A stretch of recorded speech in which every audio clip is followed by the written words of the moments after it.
Good evening, Dr. Bose. How are you? Very good evening, everybody. Good evening. Good evening, sir. sir. Good evening, sir. Good evening. Good evening, sir. Good evening.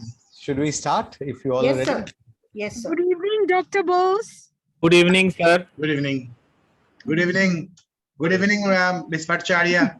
Good evening, Dr. Bose. Nice to have you. Sorry, I'm, traveling. That is why I'm with my mask and everything. No problems. Thank you. Yeah. Really nice to have you. I think Thank we are all you. waiting. I Absolutely. think Pleasure. it's already 6 o'clock, no? Yeah, should we start? Should we I start? think so. Yes, I think so. Okay. Great. Okay. Good evening. So, good evening, everyone, and a very warm welcome from Calcutta Business School yet again for another very, very innovative webinar. I hope I am visible and audible. This is Chandrajit Mitra on behalf of Calcutta Business School. And I very warmly welcome Dr. Subarna Bose, our very respected and honorable speaker for the day, along with Mrs. Bratati Bhattacharya, Secretary General of the Sikshatan Foundation, Mr. Saurav Ghosh, who is the Senior Advisor for the group, our Principal, Dr. Don, all students, ladies and gentlemen, and all the luminaries as well. It is our absolute pleasure to have Dr. Bose for a very, very innovative and interesting webinar, which will be moderated by our own Associate Professor, Dr. Shubhendu Majumdar, for the evening. Before we proceed and before we get into anything, I would like to introduce the Sikshatan Foundation first, so that it's very essential people understand where we're coming from. So the Sikshatan Foundation, which is celebrating its 100 years of excellence, is the apex body which establishes, administers, and manages some education institutions very, very prominently placed, like the Marwari Balika Vidyalaya, which was established in 1920. So we are celebrating actually the centenary plus year today. We also had the Sri Sikshatan School, which was established in 1954, followed by the Sri Sikshatan College in 1955, and last but not the least, in 2008, the Calcutta Business School was set up. So the trustees of this society, Sikshatan Foundation, started a residential management institution styled as the Calcutta Business School under the stewardship of Mr. S.K. Birla, who is also the president of the society, Sikshatan Foundation. And there are also eminent industrialists very closely associated as trustees, like Mr. Siddharth Birla, the vice president of the trust, few other eminent trustees like Mr. G.K. Khaitan, Mr. G.P. Goenka, Mr. R.S. Goenka, Mr. Arun Saraf, Mr. Pawan Poddar, Mr. Raghu Reddy, from groups like Duncan Group, Khaitan Group, Rasoi Group, Usha Martin Group, Imami Group, the Hayat Group, Poda Group, etc., and a few more. So Calcutta Business School today is one of the top AICTE approved autonomous management institute in the eastern region of the country. It was established in 2008, offering a 2-year full-time postgraduate diploma in management and management development programs. The business school, modeled on the top-ranking business schools of the country, is located in a sprawling 15-acre eco-friendly smart campus on the outskirts of Kolkata. It is actually located in a place called Vishnupur, about 5-6 kilometers from Joka and very close to the Swaminarayan temple. Several activities are conducted throughout the year which transform and empower the students. Mrs. Bratati Bhattacharya is the First Lady Secretary General, and Sri Saurav Ghosh is the advisory of the group. We have about 10,000 students and 500 staff members as a group, and the journey continues as we march together to empower and transform all our resources.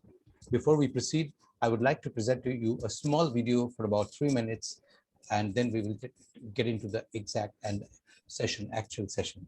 Can we have the video, please? Selling is your essence. Then you are welcome to Calcutta Business School. Center of Excellence. Centered on excellence. It all started in the year 1920 when some eminent industrialists of Kolkata founded the Marwari Balika Vidyalaya. Later, in 1954, Sri Shikshathan School was founded, and in 1955, Sri Shikshathan College came into being with the objective of further propagating quality education to girls. All these institutions have continued to excel under the management of the Shikshathan Foundation. It has been guided by industrialists like President Mr. S.K. Birla, Director Emeritus, Birla Brothers Private Limited, Mr. Siddharth Birla, Vice President, Mr. G.K. Khaitan, Trustee and President of Shikshathan College, Mr. R.S. Goenka, Trustee and MD of Imami Group, and many other reputed industrialists. The Secretary General of the Foundation is Mrs. Brototi Bhattacharya. Greetings. I would like to speak a few words about our institution, the Shikshathan Foundation. The year was 1920, when some of my forefathers thought that female education needed to be propagated much more actively than was the custom in those days. And we donated from our family 2 buildings in the heart of Bada Bazaar for the girl child to be educated there. That institution is still working. The latest addition to our bouquet of institutions has been the Calcutta Business School, which was started a few years ago on a 15-acre plot of land and not very far away from IIM Calcutta. Calcutta Business School offers an AICTE approved, autonomous, 2-year full-time residential program on postgraduate diploma in management, majoring in subjects like finance, marketing, IT, operations and human resource. But it's the unique cluster of courses that sets it apart. Interactive and intuitive games like management game and stock market simulation game.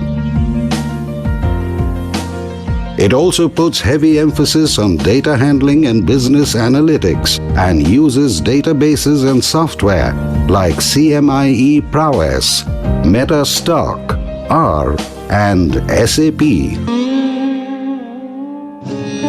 Kolkata is the city of joy. It is the cultural capital of India, a city which has its soulful embodiment of culture, love, mystery, respect and enthusiasm. A city that upholds a perfect juxtaposition between the old world and the modern one.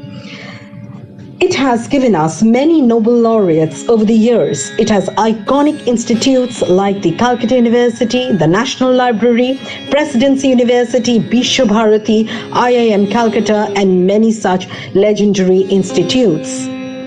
Calcutta Business School's AICTE approved PGDM program is carrying forward this rich legacy of Kolkata.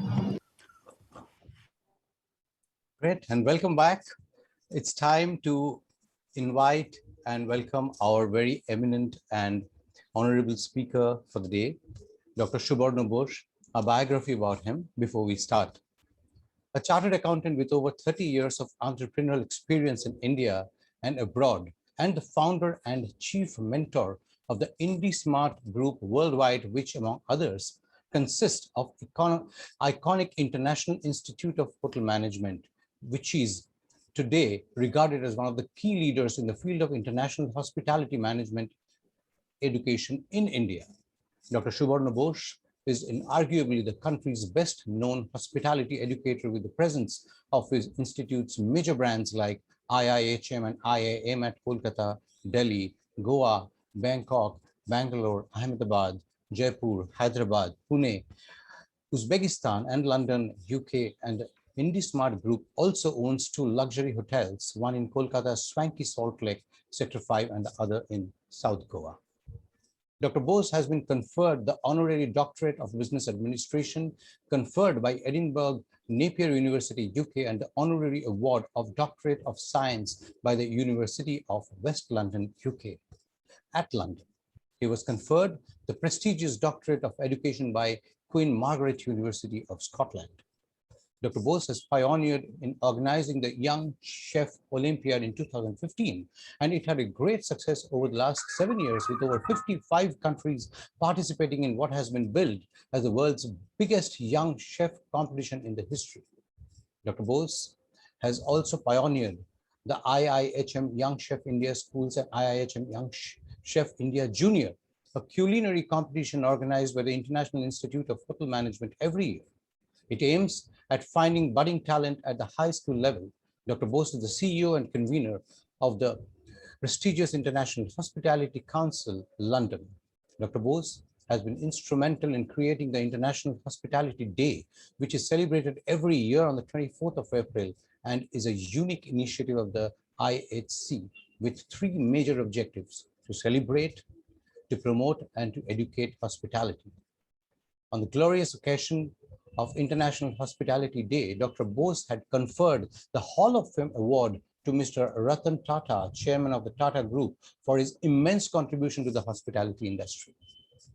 Dr. Bose has also been the recipient of the Economic Times Most Promising Business Leaders of the Asia Award in presence of the Honorable Prime Minister of Malaysia and the Times of India, the Most Prominent Business Leader in Education 2018 awards, and the most acclaimed ET Now Business Leader of the Year award in 2019. He was till recently the chairperson of Education Committee of BCCI and presently is the chairperson of the High-Powered Hospitality Committee in BCCI. He is a managing committee member of BCCI.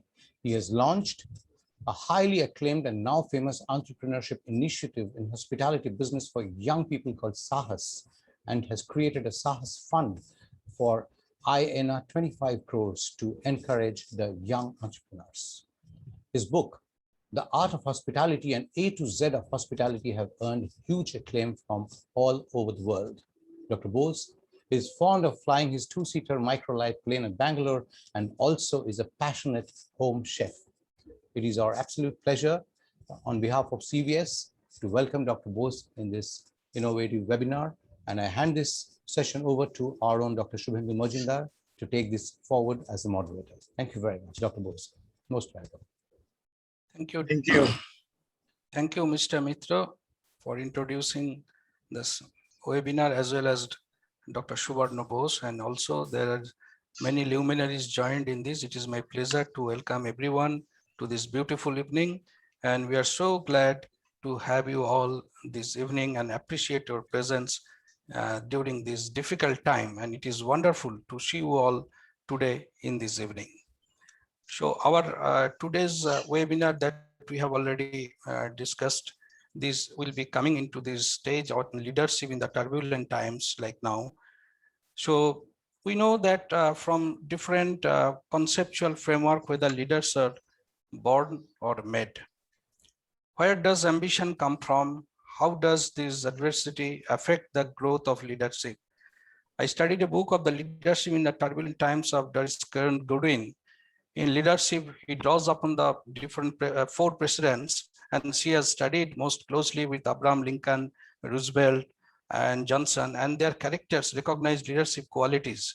And in research we have done, whether this research is behavioral based, it is attributes based, it is attitude based, whether it is contingency based, it is subject of discussion and also the research work. And edges on that, there are different leaders they are working. From Indian context, I, with the permission of our speaker, I am saying one short story of Indian leadership. So may I start the story, just a short story I am saying. That a style of the leaders, that style providing the direction, implementing plans, motivating people, result of philosophy, personality, experience of a leader. I am saying one small story. It is more than 25 years back in 1893, May 31. Abroad, a steamer sailed from Yokohama to Vancouver. 2 great Indians met for the first time. One was an industrialist, another was a visionary. And these 2 men met the first time, and one was industrialist, then another one was a monk. And this India's cultural tradition, which was to the West more effectively than ever before, the 2 persons was going to in the same voyage in 1893. So was on this way to an industrial exposition in West USA, who was the frequent visitor to Japan, met his countrymen into a hotel. So one sunny afternoon in the May, the illustrious duo embarked on the voyage from this Japanese port of Yokohama to the Canadian port to Vancouver. Abroad, the name of it was SS Empress of India. So both of them were interacted with each other. What was their basic objective? They narrated that the experience one person they got traveling entered throughout the length and breadth of India as a wandering monk in the West of truth. He wanted to share the same thing to the West. The other one explained that taking his faith to the West and calling the unity between the world measure this mission to visit to the World Parliament of Religion. He was the leader. So discussion in the Japan's phenomenal progress in technology and the industrialist plan of laying the foundation of the steel industry to India. So they endorsed the vision with enthusiasm, adding the real hope of India by the prosperity and progress of the ordinary millions. And instead of importing the technology from the West, this monk inspired the industrialists to start manufacturing in India and help to provide the livelihood of the common people. So impressed by a monk's views and scientific technology and deep-rooted patriotism, the same industrialists started the steel industry in India. These two visionary leaders, I know that it was a very and it is very significant story of India's history. One is Swami Vivekananda, another one is Jamshedji Tata. Leadership started. It was also turbulent stage. India wasn't that time. It was under British rule. There were different types of constraint in the society. Disruptions were there, but they started journey. Journey still going. This time also we are facing some social disruption, pandemic, different situations occurs. So now today we got Dr. Subarna Bose, who knows he is also a leader. He will share with us his vision, and we have discussed with him that he will give a short speech, then we come to the interactive mode. So therefore we will enjoy. So everybody, those who are presenting here today, present in this August gathering, I will request all of you, please raise your voice with relevant questions to Dr. Subarna Bose.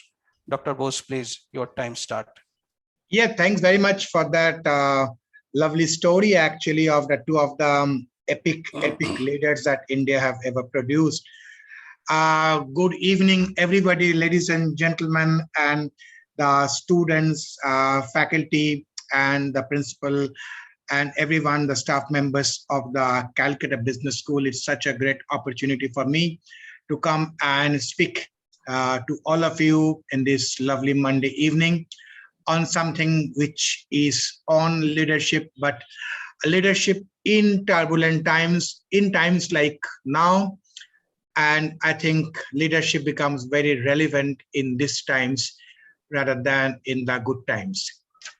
So when we are talking about leadership, we talk about many things.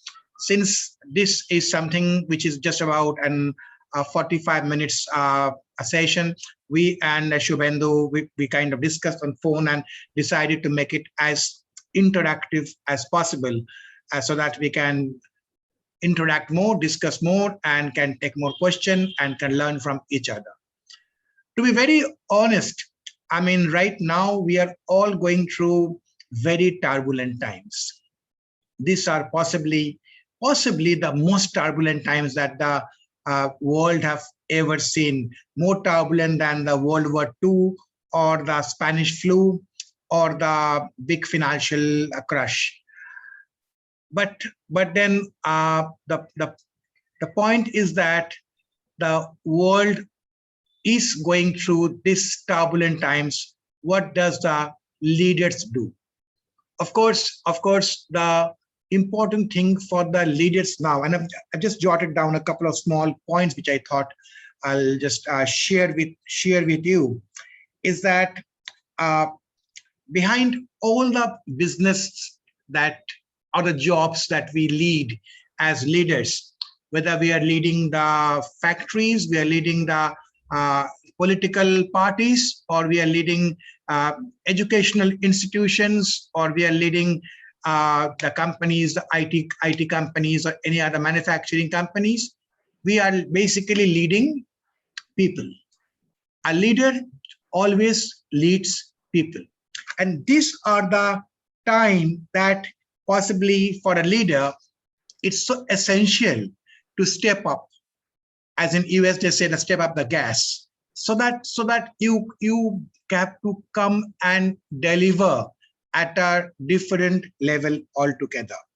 And one of the reasons is that this kind of situation, like the COVID situation that is now happening in India in such a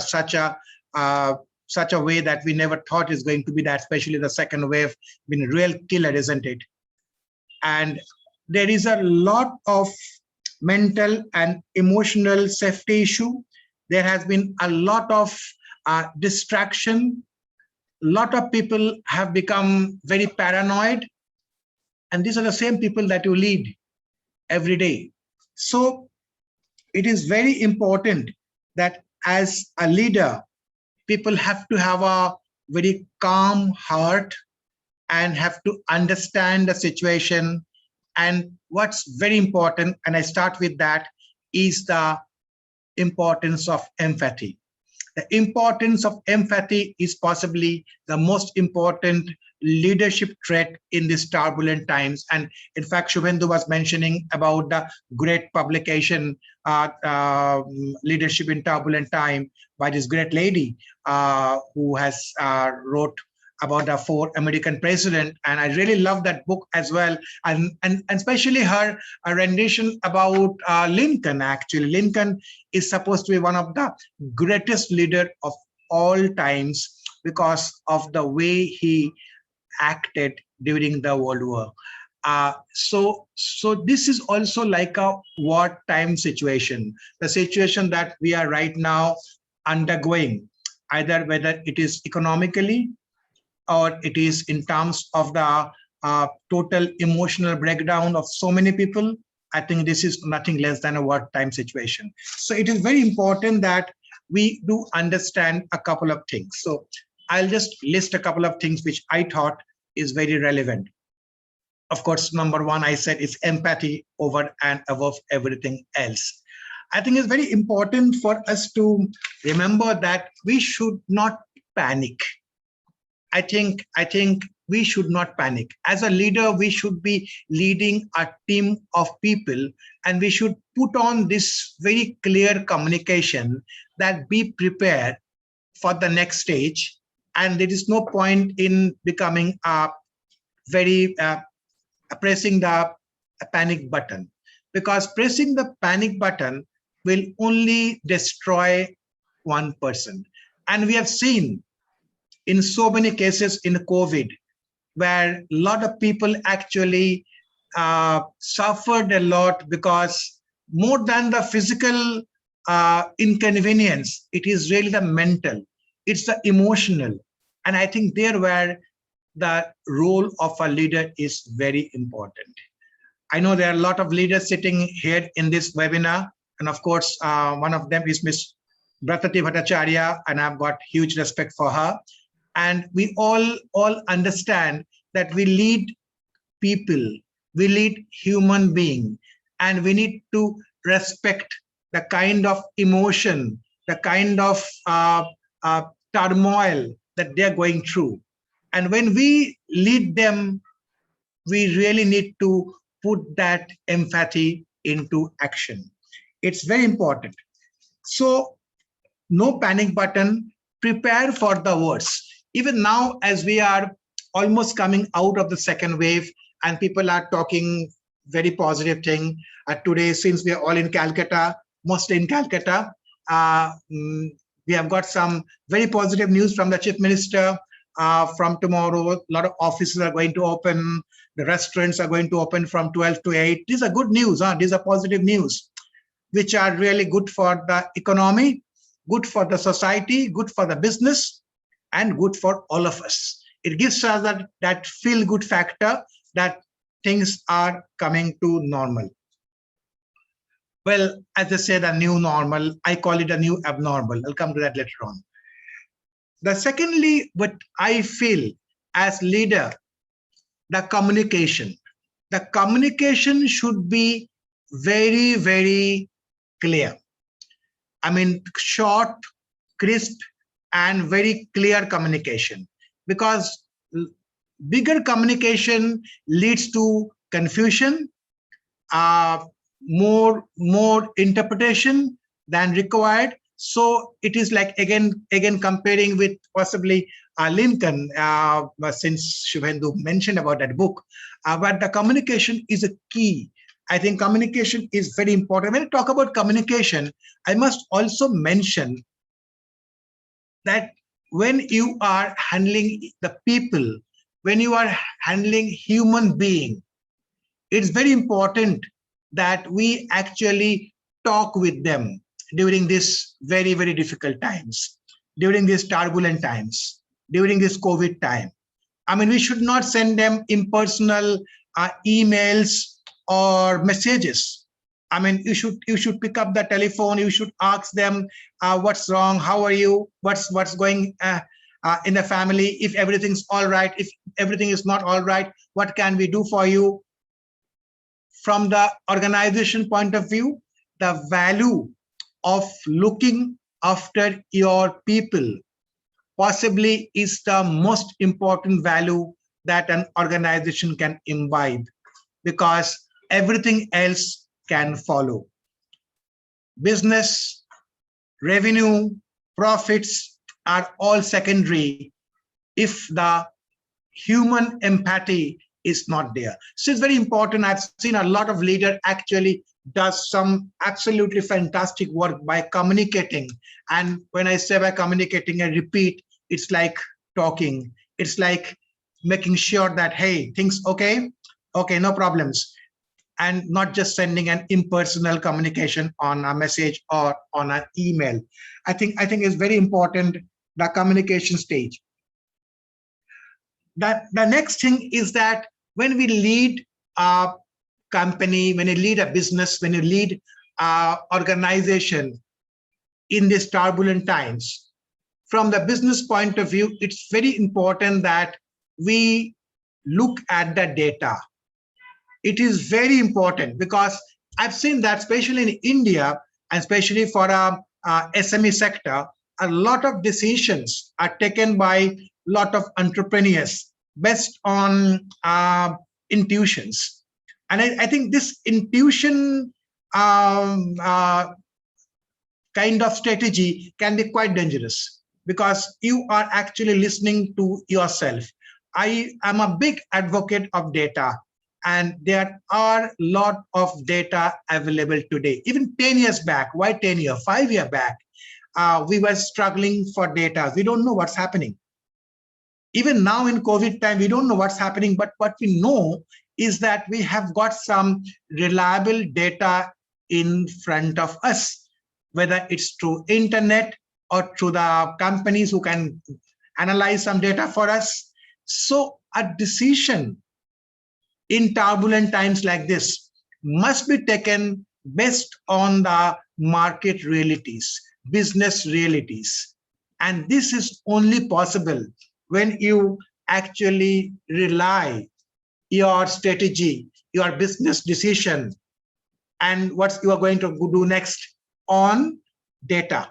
Data, I think, is something, well, it may sound very mundane, data crunching, but tell me what, I mean, data crunching possibly is the most important business tool today, because today, if any business leader in this difficult time take a decision which is going to impact not you, but all your employees, all the people who works for you, based on intuition, I think that is very stupid. I think we should not do that. So data is very important. I think very important also to look for opportunities, because COVID have actually reopened the entire way of doing business. A lot of things which were relevant in March 2020 possibly are absolutely not relevant today. A lot of things which we never thought of can happen is happening today every day. Business have reinvented itself. It had reimagined in a lot of places, and a lot of entrepreneurs have gone out of the classical business mechanism and gone for something which is innovative. So what they have done, basically they have adapted, they have embraced the reality. And that's the only way you can survive. The only way a business can survive is to realign yourself to the present and not to really hold on like a very possessive lover your past, because the past may not come back again. We all don't know, since this is so uncertain. Turbulent times, COVID times are very uncertain times, and none of us know what exactly going to happen 1 year from now, 2 years from now, 5 years from now, 6 months from now. We don't know. Third wave, fourth wave, multiple waves, we never know. And if COVID-19 is a man-made phenomena, if it is a man-made phenomena, then it can happen anytime. So we are all living in uncertain times. We are all living in very uncertain reality, and we need to really adapt ourselves. We need not just adapt our own mindset, but to adapt the entire business strategy in sync with what is happening today. And so there are opportunities which has opened. We need to grab all the business opportunities, and there is nothing wrong in it, because that's a way forward. That's a way forward. So today, if a particular healthcare system have changed, and it will change for the future, and that's fine. As I always say, a lot of people say about a new normal. That's a kind of a buzzword for the last few months. The new normal. I always say it's always a new abnormal. It will never be a new normal. It will always be a new abnormal, because what you knew about normal will never come back. And if you think it's going to come back, possibly you are very optimistic. But what is going to come back is not essentially going to be always bad, or it's not going to be always negative. Possibly, you never know, the world will be a better place to live in. Possibly what we have not done for the last 50 years, 100 years, we're going to do for the next 100 years. We all know that in India, hygiene was always like secondary. We always used to eat with hands, and I mean, I have seen even my kids, they don't care to wash the hand. They will come back home or just take a samosa or something with hand without washing. And today the same generation of kid will possibly wash their hand 10 times and put sanitizer 5 times. What COVID have done to us, COVID have taught us what hygiene is. And this is going to stay with us. For people like us, it's different, but we are talking about the people who are in the schools, the children who are in school, people who are in the college.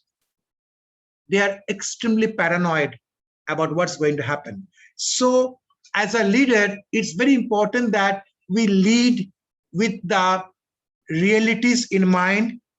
And since it is very uncertain, we should keep all our plan A, plan B, plan C, plan D in place, because your top 3 plans don't work. The other thing which is great leaders are doing all over the world is they are strategizing together. I mean, it is not about strategizing in a board with a few people in the board of directors or a board of governors, but you actually involve a lot of people who are working with you, associates, in the decision making. One of the things that one of the very popular now is that you let people who are possibly as junior as just a new hire, or maybe in the middle level, and you ask them to write every day 12 new strategy or 12 strategy which they feel are best for the company. So if you're running possibly and business school, Calcutta Business School, and you get all your people, all your faculty to write 12 or 14 reasons why we should be doing something else. I mean, some other strategy on running the business school. Now, why 12 or 14? Because the first 10 will be same for everybody. If you give a piece of paper to 10 people and ask them to write 14 points of what they should do if they were the owner of this business, you will see that 90% have written the first 10 almost same. It's really the 11 point, the 12 point, the 13 point will be different. And if you can pick up from there, that points actually may be very, very relevant. Because as I said that now it's about collaborative management. The strategy have to be taken in a team, not in a boardroom with 5 or 8 people taking a decision. It has to be done by as many people as possible. So you should involve them. You should make them part of the ownership. You are not here just to come and work, but you are the owner. This ownership, the pride and the responsibility of running the business in this very difficult time should be passed on. And then as a leader, you will find that you are getting some of the brightest ideas back, which you never thought, this is the idea I never thought about. Oh, this is fantastic. And then the leadership actually comes, because this is a difference between leading in turbulent time and leading in good times. Leading in good times is very nice. Everything's going more or less fine. Your revenue, top line, bottom line, things are more or less fine. People are getting salaries. You are having a nice a beer in the end of the weekend. Great time.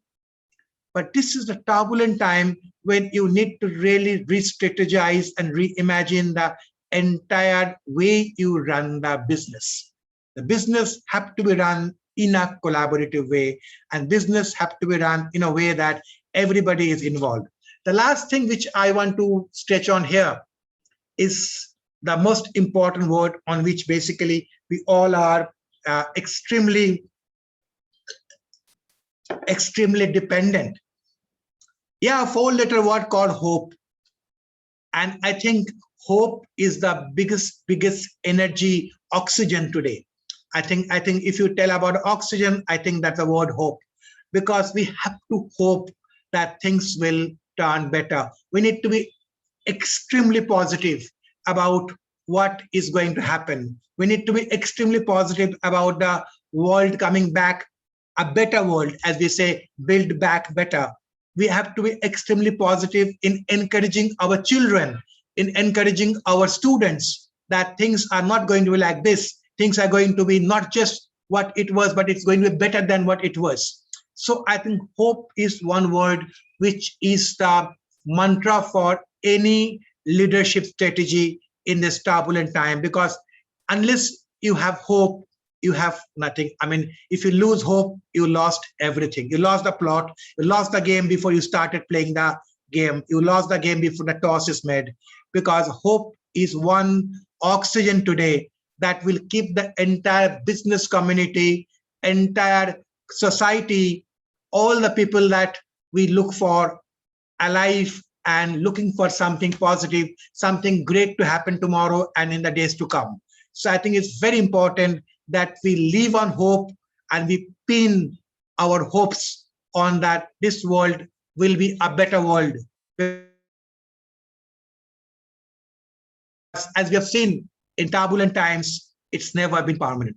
I'm sure that all of you have seen turbulence in a flight, and since I'm a little bit of freak on the planes, I can tell you that, I mean, I see a lot of people panic in the plane when there's turbulence. And I just tell that, hold on, another 2 minutes, another 3 minutes. In fact, I faced one of the turbulence once. I was flying from Bangalore to Mysore, and it was like blank for me. But 10 seconds later, I saw the most beautiful blue sky, on the Hosur Lake on Bangalore you could ever see. And I said, oh my God, turbulence never lasts. At the end of it, and a blue sky must come. And the same thing I think applies in business, same thing applies in our life, same thing applies in our society. And what COVID is happening today is the biggest turbulence that the world have ever seen. But if your foundation is strong, if your value system is strong, if you feel that your company, your organization stands on strong values and embrace it honestly, nothing will happen. It's just some example, like when a cyclone comes, the building may shake, even a multi-story building shake. But if the foundation is strong, it will never fall. It may just shake for temporary, maybe a few seconds, and you will feel, oh my God, this building is going to fall down. But the building will never fall down because the foundation is very strong. The cyclone will go off. And I think this COVID is a cyclone. It's the biggest turbulence. And we need to really keep our calm and hope that things would be great few months from now. And from the business point of view, things are not that bad. If you see from the Indian business point of view, our Sensex is over 50,000 consistently. And if I have to believe my friends in the market, in the stock market, they're saying in 3 months we are going to cross 60,000. And they have got very strong logic. If that's the thing, we never had that kind of a Sensex, that kind of stock market. Even in the hospitality industry, which has been very badly hit, if you see the share market prices, all are up, all are going up, because the fundamentals are strong. If the fundamentals are strong, if the values are strong, if the foundation of the company is strong, this particular time will not be able to get us down. And the turbulence, I think, will pass, and we hope for the best. So, Shubhendu, that's all for my little bit of a leadership talk on turbulent time. We are ready for the interaction. Over to you, Shubhendu. Okay, thank you. You have very nicely and very much focused on the topic that we have started our forum, and the motion already started. And you have nicely crafted the idea by thinking about the mental health, the mental part that actually give us the different emotional issues. We have studied the book of Daniel Goleman. Goleman has told that there are some personal competence and social competence. You have touched that part today, that emotional intelligence is important, the person, not intelligence, the competence. Basically that the person's, that awareness part is there. And you are very rightly mentioned that new normal or it is abnormal, because we are not knowing that where we are now and where we will be going. But obviously this time given us in term of introspection, that means how do we realize ourselves? It is a realization. That means that self-realization is an important descriptions which we need, and you have touched that point also. It is a very nice destination. And also in the SME sector, they are also doing, you have told about the data analysis for decision making, which is the more prerogative part, about the realization where we rely on strategy or not. So strategic decisions based on the learning part of making a relation with the business environment, which is an important criteria to identify whether the strategy is properly aligned or not. That is the leadership role in the turbulent times. And moreover, this COVID time, whether it will reopen the business proposition. So it is an imagination, rethinking, redesign, and creativity part, which also we got a few points from your side. And obviously the change, it is a transition era. We have studied from the Levin's concept, the three-dimensional perspectives. There are different criteria. And also this part of the healthcare, which is a new learning for us regarding this hygienic condition. So we have touched the many points from where I will request our fellow participants, our students from Calcutta Business School. I have seen many research scholars join from Calcutta University, other university, and also the other colleges. I am very happy today that in the August presence, that other than our colleague from our own department, I have seen that Professor Aurobindo Bhattacharya, he is former professor, Calcutta University, joined. Dr. B.K. Datto, Director, Vivekananda Institute of Biotechnology. He is also, I can refer him as one of the leader who is actually leading from Sundarban area, how the livelihood can be development with the implementation of the different strategic dimensions. I am knowing him for the last 15 years. They are working, so I am very happy that you have joined. I will request all of you, please, you can mention your questions in the chat box, or you can directly talk with Dr. Bose. And in between time, I will request to show a short video about looking at Calcutta Business School, some other features. So our system administrator, Mr. Sunil Roy, will take 2.5 minutes time only from your. In between, please be prepared with yourself with some questions. We come to you for an interactive mode. Thank you, Dr. Bose. I think that was fantastic. What relevant things you have said. I think many people are writing in the chat box also. We really had a great time. We don't know how 1 hour just passed by. Thank you so much. Thank you. Thank you. Thank you. And we invite Madam That you is also. your essence. Then you are welcome to Calcutta Business School. Center of Excellence. Centered on excellence. Our trustees had a vision to set up a business school which would cater to the graduate students and also to working managers to fulfill their aspirations. As a result, our emphasis is on curriculum, on students' welfare, on placement, and also on different types of incubation centers to hone the skills of all the students. Business School opens the door to an excellent tomorrow. While selecting a B school, what should you look for? Good curriculum, knowledgeable faculty, excellent infrastructure, good placement, overall personality development? Calcutta Business School has it all. We welcome you all to this beautiful campus of Calcutta Business School. Calcutta Business School is all about a place where dreams are fulfilled. We have a very, very strong value system. As a group, we have 10,000 students and over 500 faculty and staff members. Our curriculum is all about being learner-centric, where each way, the learner moves ahead on their own. There is experiential learning, transformation, and they are all employment ready because there is an industry connect. The campus is thus a perfect example where technology and nature meet to educate and develop the next generation of managers, leaders, and entrepreneurs. Results speak volumes. Students are carefully groomed before they go for interviews, resulting in a track record of 100% placement across 35 sectors and 40 varied functional roles. All students are absorbed as management trainees and are confirmed in the management cadre. Some also go abroad for higher studies. We are proud to place our students in reputed companies in India and abroad, like Merksline, McLeod Russell, Ever Ready, PricewaterhouseCoopers, HDFC Bank, KPMG, and many more.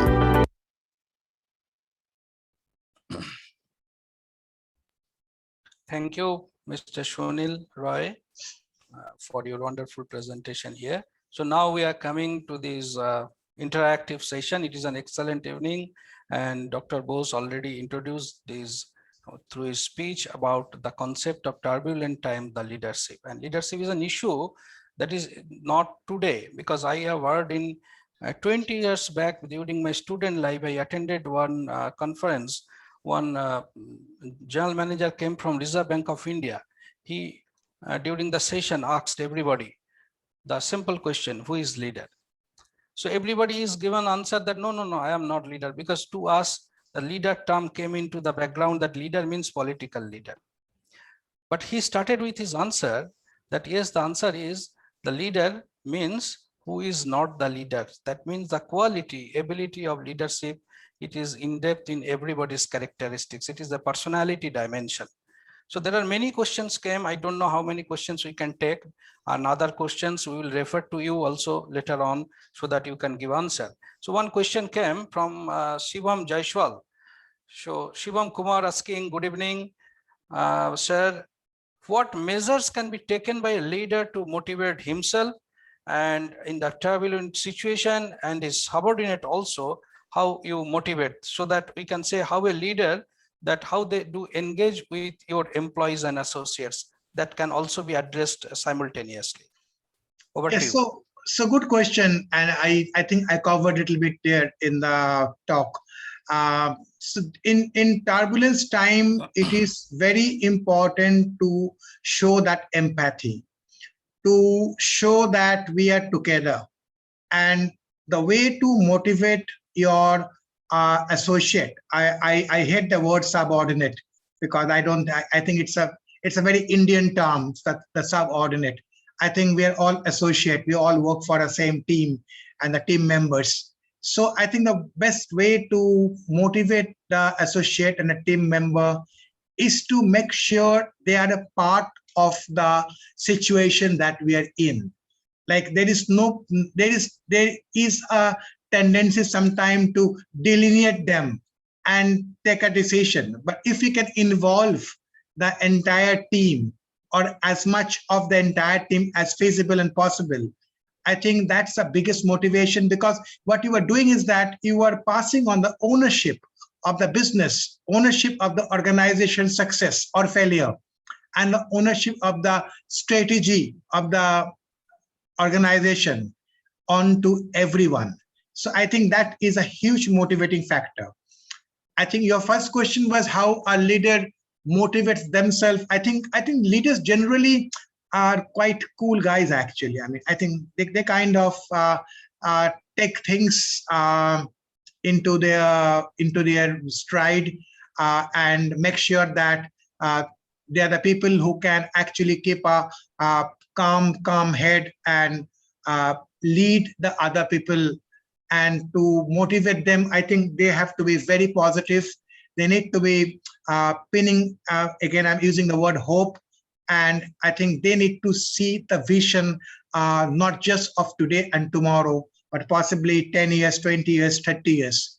I think that itself is very important, because you need to have a vision.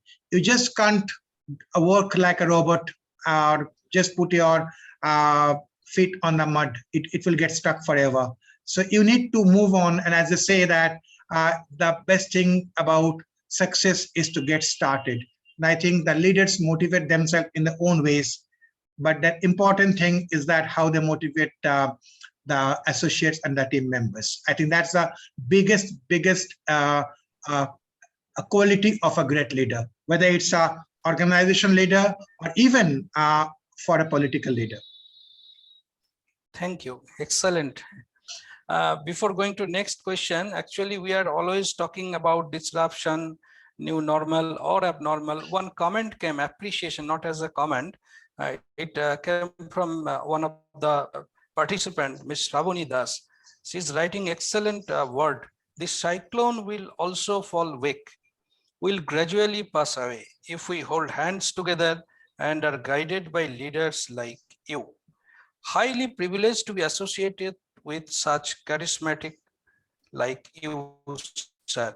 So that means it is the solution that to be normal, that if leaders are there, true leaders come with their pragmatic approach and also their this type of participative leadership style, I think definitely enter the globe, they will get that look at a great ray of hope, and those days are coming.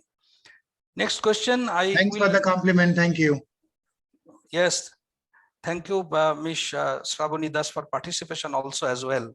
I am asking also another Pragya Debnath asking, Pragya, are you here? If you are here, you can ask the question directly to sir. It will be more interactive. Yes. Yes, sir. Hello, sir. Good evening, sir.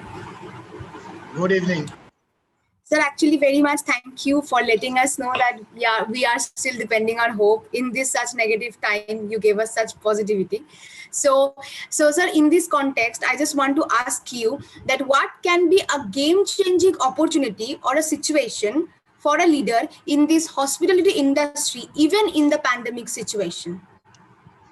I think the hospitality industry has actually changed the game already, and they are going to change a lot because, as we have seen, it is very badly hit because people have stopped traveling, people are not going out for business, everybody is now working from home and anywhere.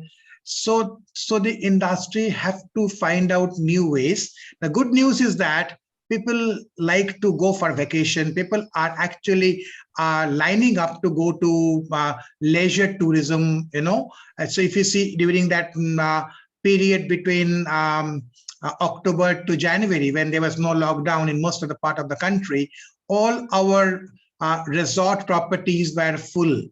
And so which means that when you make, I'm talking about big companies who have got many hotels, let's say, so the strategy always should be, you should decide on the location of your next hotel, not always in a business capital, but also mix it with the resort location. And I think one of the biggest example of this being the Taj group of hotel, because if you see that, they have got almost 50% of their properties are in the cities and 50% are in resorts. So this is one of the strategy. As for the new game-changing thing which you mentioned, of course, I think deliveries has been a big thing. Delivery was always there, but possibly with the COVID restriction and with the aggregators working like Swiggy and Zomato, and I'm sure about 5 are coming in the next 5 months, the extra revenue which is now generated by the delivery, it will remain. Don't think that the COVID will go and deliveries will stop. No, in fact, people like you and me and everyone else will still order from Swiggy and Zomato. So a part of the revenue which was never realized before, because your restaurant was always there for the dine-in, but now at least 25% of the sale from your restaurant will be from the home deliveries, from the deliveries with the Swiggies. So your revenue will go up actually. And more people will eat out of your restaurant, not by coming to restaurant, but by taking the delivery of your food. Also, there would be a lot of new things which has come, as we all know, is a co-sharing, is a staycation, where you actually are staying in a nice hotel in your own city and at a very, very competitively priced package, where you can go and have a great breakfast, have a great spa, relax, have a great swim in the swimming pool, maybe possibly go to a gym if you want, have a great sleep in one of the best bed and a best mattress in the world, and kind of pamper yourself, and possibly at the end of it just pay about 4,000 rupees for it. So these things possibly were not there. So a lot of new revenues, opportunities have opened and are opening. I think one of the things is cloud kitchen, because cloud kitchen again is really making waves, and it is one new business revenue for the industry, which is making lot of wave. It's not a very highly profitable business, but once you scale it up, it becomes very profitable. Like I'll give you an example in Calcutta, one of my good friend Kaushik Paul, he's opened this Kaushik Ghosh, Birani by Kilo, and they are cloud kitchen, and they are now, I think, in 10 cities, and I think maybe a couple of months from now they are going to get another funding of another 25 or 30 crores. So these are the kind of money that's chasing the hospitality industry now. So things are getting changed. A lot of game-changing things are happening due to the COVID. And as I said, that the new normal will be the totally new thing. So don't think it will be the same normal as it was 2 years back. Sure, sir, I understood. Thank you. Thank you. Thank you. Very good. Nicely elaborated your answer. And next question it was raised by Isha Kumari. Isha, are you here? Am I audible to Isha? Yes, sir. Yes, sir. So can you ask your question directly to Dr. Bose? Yes, sir. Yes. Good evening to all the dignitaries present here. And we all are thankful to sir for giving their valuable and precious time and motivating us with positivity and hope. My question is, what core personal value you able to demonstrate in the COVID situation consistently at workplace as leader? I think she is asking on core value system. Yes. So when you talk about the core values, to be honest, I don't think that they change during the turbulent times or during the difficult time. In fact, they become even more stronger. In fact, in the good time, the core values are something which possibly people don't take it that seriously sometimes, but possibly in difficult times, the core value become the pillar of your character or as a character of a leader. I think it starts again with number one, positivity. Number two, because positivity is something everything relays around. Number two is integrity. It's very important to be a person as a core value to have the integrity that people believe what you are doing. And to add on with integrity comes transparency. So if you are believing that I have got integrity, it should be transparent. People can see that. It's not that you are telling something and people can't see that. So obviously it is something like if I say that, okay, these are difficult times, we didn't give any salary increment or bonus last year. So this year we are going to give a bonus for this 10% of salary. So if you see that and if you have the integrity, you have to make sure that it's transparent and it is doable, that it is done. And that's very important that the commitment is actually addressed. So I think the values still remain same. It's all about positivity. It's about integrity, honesty, and about the commitment to the company, commitment to the people. And during this time, empathy plays a very important role. You need to put yourself in the shoes of your team members, shoes of your associate to find out and then take and run the business. Empathy, I think, is all over the place. Thank you, sir. Wonderfully explained. And every question is you are giving much answer. I think our students will be enlightened, not only our students from our side. I am looking that the students from the other universities, they have also joined. If they are having questions, you please also come on in the interactive session. Next, Shweta Bish has raised many questions, so I think we will not get such time. One on talent management and succession planning policy. Another question related to that, in which scale will measure your employees. And one question is very important. I think you can address that about women leadership. It is important in turbulent times that how these women can come into leadership. We are thinking always about the empowerment.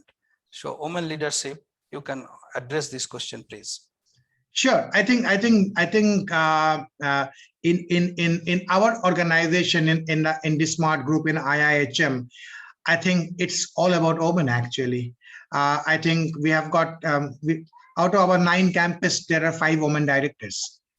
So we are in the minorities. The males are on the minority.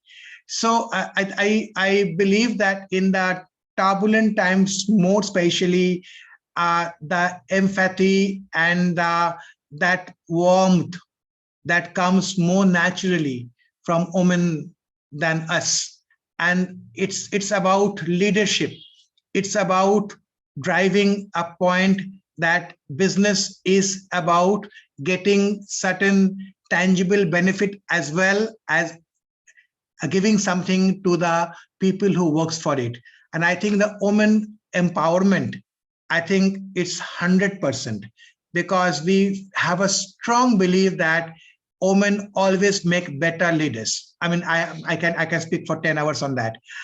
They are enough. I think Bratati is listening to this because she is a live example of what we are talking about.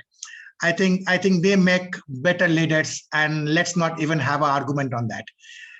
I think in these difficult times, in these times where the empathy is very important, more than whipping the can, I think the woman becomes much more relevant in the leadership role. And I really respect the companies which has got huge women empowerment policy, where the women are given equal, in fact, more responsibility than male. So I have absolutely nothing to answer to this question. Is that 100% correct? Thank you so much. I think we are one organization whose mission is to empower human beings and also women at large. Absolutely, absolutely correct.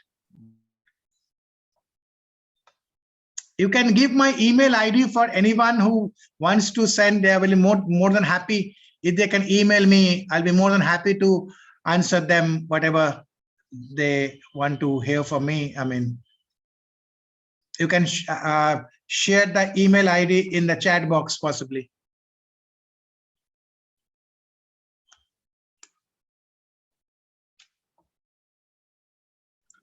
Professor Mojumdar, are you muted?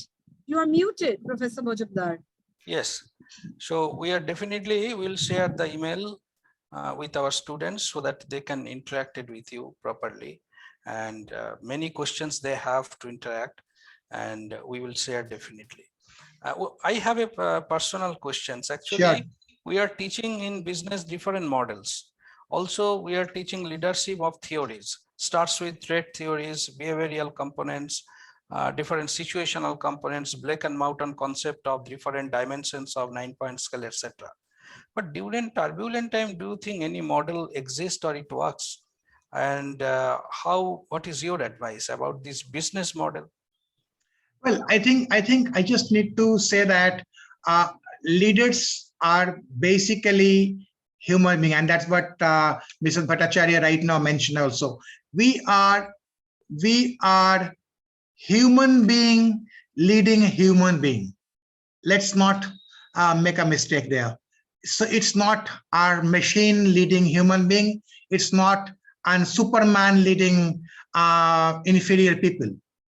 We are human beings, men and women leading men and women. It's just that some people are in a role of a leader, some people in a role who are the associates, who are the nuts and bolts. They are the people who are actually getting the business work. Just imagine a leader or a coach of a football team and no players.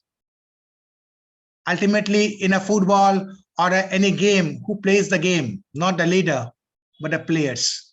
So in any organization, your people are your players.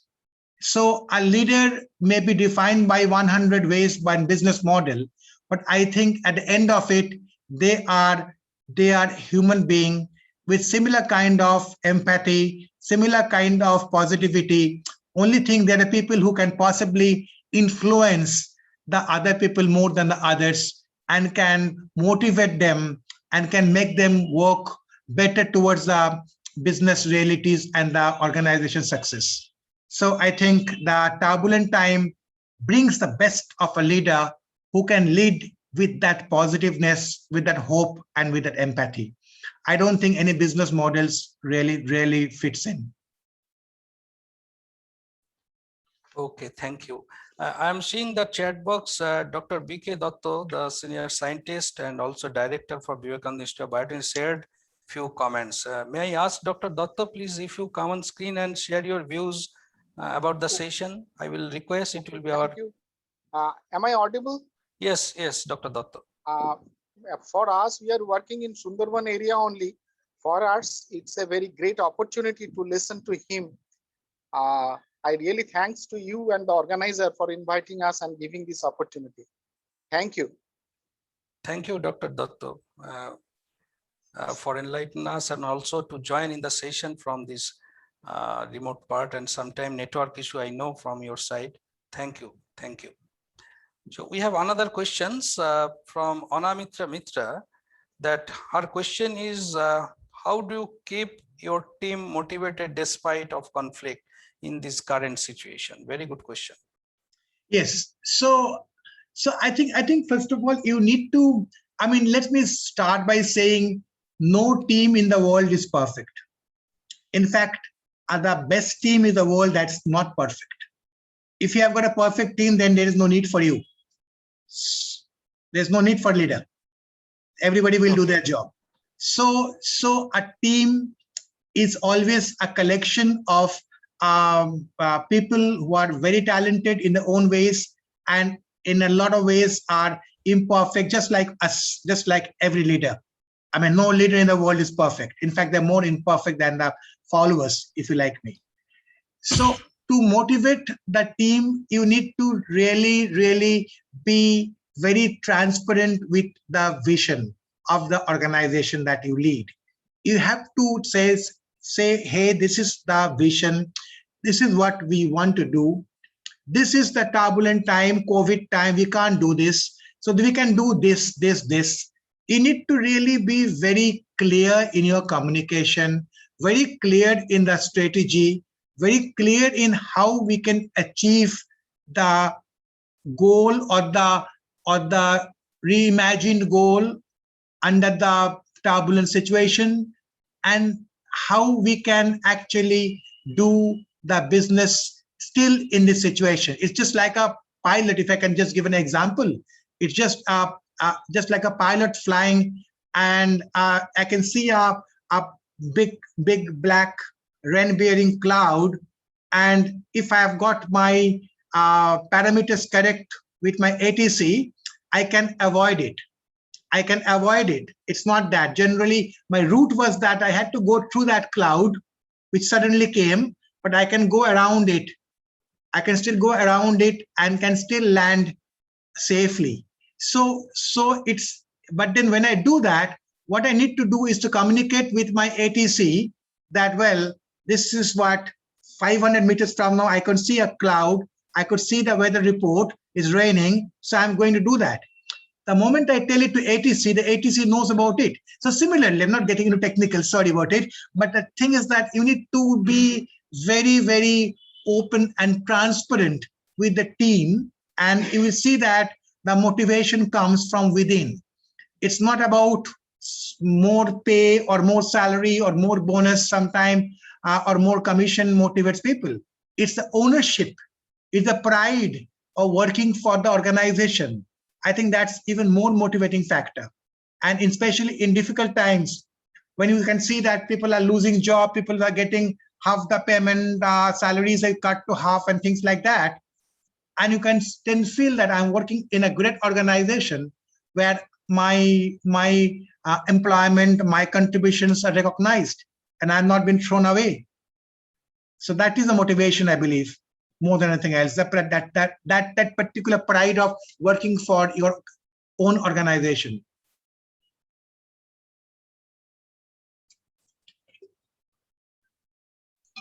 So amongst us, there is another question from Shagor Kumar.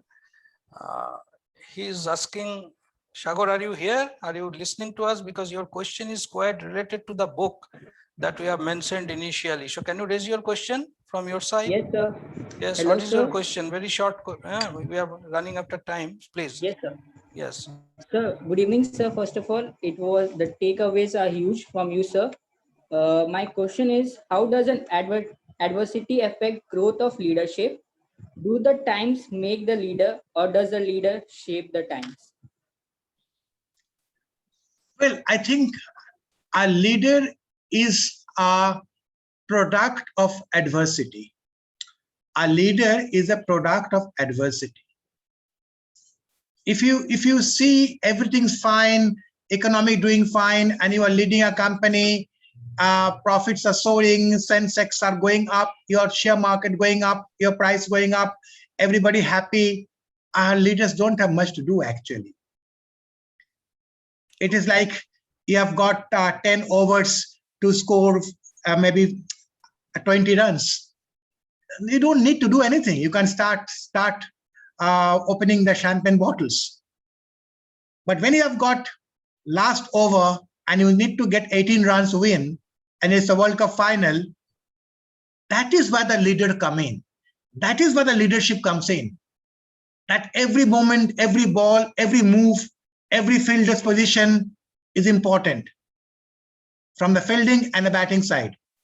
That is where in adversity, and that's the reason I said a leader is a product of adversity. It is really in adversity that you can really get a real leader. In good times, it's fun. It's leading people, you are like a king. But really, I think you give your best during adversity. So I think the leadership quality of a leader are best tested in the turbulent times, in the difficult times, and as you said, in the adverse times. Does that answer your questions? Very good. Very good. Yes, sir. Thank you, sir. Shagor, are you satisfied? Shagor? Yes, sir. Thank Sure, you. sir. Thank you, Shagor. Ragni Kumari. Ragni, are you here? Are you listening? Yes, sir. Yes, sir. Okay. So can you share your question to Dr. Bose? Yes, sir. Good evening, sir, and everyone present here. First of all, I want to thank you, sir, for motivating us by such positive words.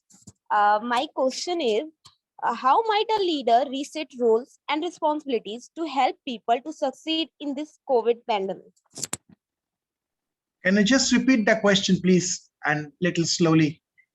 How might a leader reset their roles and responsibilities to help people to succeed in this COVID pandemic? Yes. Yeah, good question. I think as a leader, you are always a coach, right? So again, as Mr. Shubhendu Mazumdar was also saying, Professor Mazumdar, that leadership is all about being coaching. It's about coach, and you need to mentor, you need to coach, you need to guide your people, and that is one of the biggest quality of a leader. A leader doesn't say, okay, that's your target and go and achieve it. And if you can't achieve it, then you are fired. That is not leadership. Leadership is coaching, guiding them, and telling them, this is your target, these are the pathways, this is our problems, this is where we are not good at, this is where we are strong at, and this is a strategy. Let's share, let's talk, let's come to our participative strategy, and let's make sure that together we achieve the target. That is leadership. It's all about coaching. It's as I said, the example, it's about a coach in the football where you actually do a lot of coaching and tell people, tell the players, tell your employees where things are not going right. So it is about a guidance. A leader is more like a guide rather than a boss. And I think that basically is the true leader.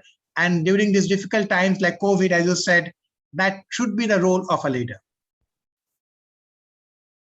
Thank you.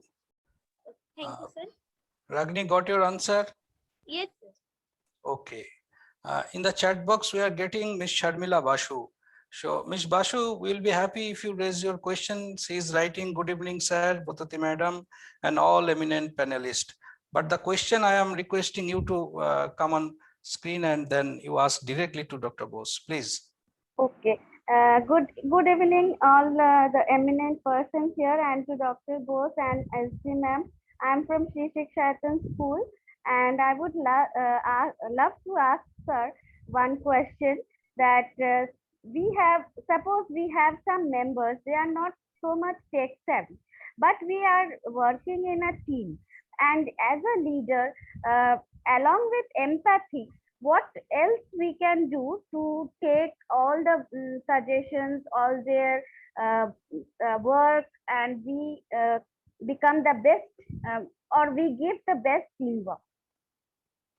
Yeah, I think tech savvy is something which is like beyond a point, because it depends upon what business you are doing and what exactly you are trying to do. But what I can find out from your question, what you were asking, is the more on the teamwork, right? You are looking, so obviously as a leader, it is very, very important to develop a team and to coach the team, to mentor the team, to guide the team, to show them the strategy, to show them the light, and then together they work together. So I think it's very important that although people may not be tech savvy, people may not be that good in possibly articulation, it doesn't really matter when it comes onto the ground reality. In a ground reality, what is important is whether you can deliver a particular solution or not, or deliver a particular business or not. So I think as a organization, it's so important that you work in the team, and only a leader who can get the best out of the team is a good leader. And only those organizations who have got good teams and not good leader particularly succeed. I've seen many organizations who has got some fantastic people and not essentially a great leader, but they still do very well because the people actually scored the goal. And if I've got a right software, a right guy who can do a great coding, and you can sell that software for huge amount of money. So even if your leader is good or not good, it doesn't matter, so long you have gotten fantastic guy who can write a fantastic code, and you can sell that software for crores. So I think teamwork, I think, is very important here. Thank you, Thank sir. you so much, sir. Thank you so much. One comment came, many comments are coming, many are having many questions. We now wrap up the session. Madhurima from, I don't know, she is writing, good evening, sir. Thank you for reflecting on the leadership qualities that we have to encourage in our lives. And on behalf of me also, I thank you because of enlightening the last 1.5 hours, many questions. So another question is coming from another side, that yes, is it the right time to start a business? Best time to start a business is now, because this is the best time, because you get everything what according to your requirement. I think the entrepreneurship is something which should be encouraged, especially for the younger people. And I think I was talking to some bankers 2 days back, and they're saying that we are looking for people to come for proposal for bank loans. We are sitting with money. So the finances are flowing. If you open any economic times, you will see the kind of startups getting funded every day, big or small, huge, whether it's not essentially tech only, even non-tech. I think it's the best time to start a business. I think anyone who wants to do the business, I think they should jump onto this. You can't get a better time than now. Very good. So it is a learning for us also. So we need your encouragement, help, and students also be ready to take your support from any time because of their because the age is concept selling. So from the digital era, they can also utilize from their own, and from their young mind that many ventures can start, I think so. And like you are the major part of this encouraging, and also the inspirational role they can learn from you, because today's session is really encouraging. Thank you. Miss Ananya Ghosh is writing, Dr. Bose keeps us motivated by leading us by example. He leads us from the front. So always we know that leaders are leading from the front, and always open to suggestions. Very good. And treating everyone with respect, that is needed. Respectfulness is ultimately needed. In this session, actually, from our foundation side, Mr. Saurav Ghosh is there. Sir, if you actually share your valuable thoughts about the session, I request you to say something. Yes, thank you. Very good evening, Mr. Bose. I was very happy to hear your insightful lecture, or rather talk, on, and the way you have inspired everybody with your talk on leadership in turbulent times. Your ideas will help all organizations to keep their team motivated in these difficult times. And I was very happy that nowadays we are all looking for women empowerment in our organizations, which will really help us as you have rightly observed, and every organization is giving this the due respect. And I also like the way you elaborated that leader is a product of adversity. And definitely at this time of turbulence, we are finding a lot of leaders who are coming not only to lead conventional organizations, but also startups and others. I support what you say, that this is the right time for opening new businesses, going in for startups, because one is, yes, finance is available. There are a lot of MSMEs who can really do well at this time. I know many of my friends and associates who had one business, they have diverted to other businesses. I know one friend who was in tea business is now diverting himself to home furnishing and all, because he feels that the turbulent times have brought this opportunity. Then there are people who are going in for many types of startups, which they are sure that these pent-up demands will definitely help them to make profitable business. Thank you once again, and I'm sure your inspiring talk has really rejuvenated everybody, and especially the students. You are motivated with what a leader is. A leader has to evolve. He is a product of adversity, and he will guide the team. After all, teamwork is very important. A leader has to work with the team. He may not know everything, but then he will depend on the team member who knows that aspect of the his requirement, so that they can meet the business requirements and meet the targets. Thank you. Thank you, sir. Thank you for enlightening. Thank you so much. Thank you. It was a real pleasure to be here, and looking forward for more interaction in some point of time. So all the very best to the students for their whatever they're doing, whether it's about placement or the entrepreneurship or startup. And if anything we can do, if anything I can do, more than happy. And thanks everybody for joining in. Thank you. Have a wonderful evening. Thank you so much. Okay. Sir, we will take a last question came from Priyanka Datta. Priyanka, are you here? Priyanka Datta. They will not allow you to go, Dr. Bose. You're such an inspiration for everyone. Actually, yes, Priyanka, if you can introduce yourself from where you are talking. Yes, sir. Good evening, sir. I'm from Calcutta University, from Business Administration Department. Hello, sir. Yes, yeah, we are listening.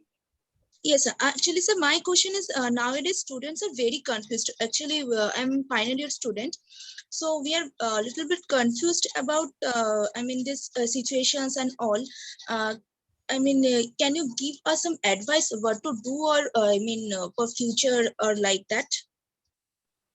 Yes, I think these are very, very unusual times, and I think students of all discipline, whether it's a management or business or hospitality, they're all very perplexed, confused. I think you need to keep your cool and calm, and as we're discussing that this storm will pass. Possibly you will be much more wiser than the other people, possibly. And for those who are looking for jobs, I'm sure that they have to wait possibly right now, but jobs are there. There are a lot of projects in different industry, manufacturing, hospitality, agriculture, IT. They are all coming. They are possibly, some of the projects are in the last stage. And I'm sure that all you need to do is to keep calm, start doing your skills. You try to develop your new skills.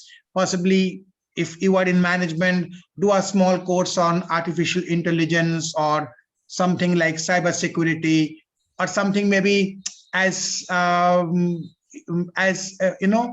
diverse as possibly music. You never know, or drama, which will come to help. I mean, at some point of time, we all know that Steve Jobs did a course of calligraphy in his free class before he dropped out, and that same calligraphy helped him to design that famous famous Apple logo. So I think we need to keep calm, and we need to really look for the best opportunity. Make sure your LinkedIn profiles are all updated with everything that you can put in. Make it as impressive as possible. Spend at least 2 hours a day on your LinkedIn profile, trying to network, message as many people as you can. Get your professor to endorse you on your LinkedIn. You try to do as much value addition to yourself on the digital platform, and I think things will be fine actually. Thank you. So Priyanka, I think got your answer. Be motivated and also be confident, and please start your career. No worry. I think every bright future is actually waiting for all of you, all students community. So actually students are asking many questions. We need to basically the time come to conclude. So before going to formal vote of thanks, I will request Dr. Brotati Bhattacharya. Basically, she has already talked with you, but I will request Madam, please formally invite him into our campus, Calcutta Business School, when not virtually, but actually. So when actually come in physical mode to address our student to whether they will start our business. So please, Madam, if you say a few words. Dr. Bose, I don't think I have to, formally, because I know Dr. Bose is always for us. And I think after the this pandemic or the lockdown, once it is over, definitely, Dr. Bose, please visit our campus. Not only Lotsina Road, but also our Calcutta Business School campus. I think it will be fantastic if you address everyone physically. What a beautiful evening we had today. Very insightful, so much information, and so simply you have put in. And I think what you said, that everyone has a leader within oneself. One needs to find that out, and that is so very important. And I think the mind is everything. The mind has every control, what you said. Thank you so much for, coming and, enlightening us. Thank you once again on behalf of everyone. Thank you so much. Thank you. It's always a pleasure. Always a pleasure. So I look forward to come to your campus once the things are normal. So I think Dr. Bose, you got invitation from our foundation. Myself is the teacher on behalf of our principal and all the teachers. I am also inviting you. And also I request our student, Ms. Nidhi Chauhan, please on behalf of entire CBS from students background, you please formally propose your vote of thanks and also invite sir to our campus so that you will be more getting enriched with his valuable thoughts. Nidhi Chauhan, please. Yes, sir. First of all, a very good evening, everyone. So we have reached to the end of this amazing session. Today, I, Nidhi Chauhan, student of Calcutta Business School, take this opportunity to put my heartiest thanks to our Honorable Chief Guest, Dr. Subarna Bose, Senior Founder and Chief Mentor in the Smart Group, Chairperson Education Committee, BCC and I, on behalf of the entire fraternity of CBS, for blessing this event. It's an honor to have you with us, sir. Thank you so much for enlightening us with your inspiring and motivating thoughts. I would like to thank Chandrajit Mitra, sir, for introducing about CBS in such a beautiful manner, and Dr. Surendra Majumdar, sir, for being the moderator of such a wonderful event, for giving us this golden opportunity to connect with you, sir. Moreover, I would also like to extend my gratitude to our respective principal and professors also for all the support and guidance they shower upon us. Special thanks to the core committee members of Specialisation Foundation and all supporting staff who bring the program into fruitful stage, and the viewers for their constant encouragement. On behalf of CBS, I wish all of you to stay safe, stay healthy. Thank you, sir. Thank you, Nidhi. That was very sweet. Thank you so much. And very good evening, everybody. And we look forward to see you in the campus.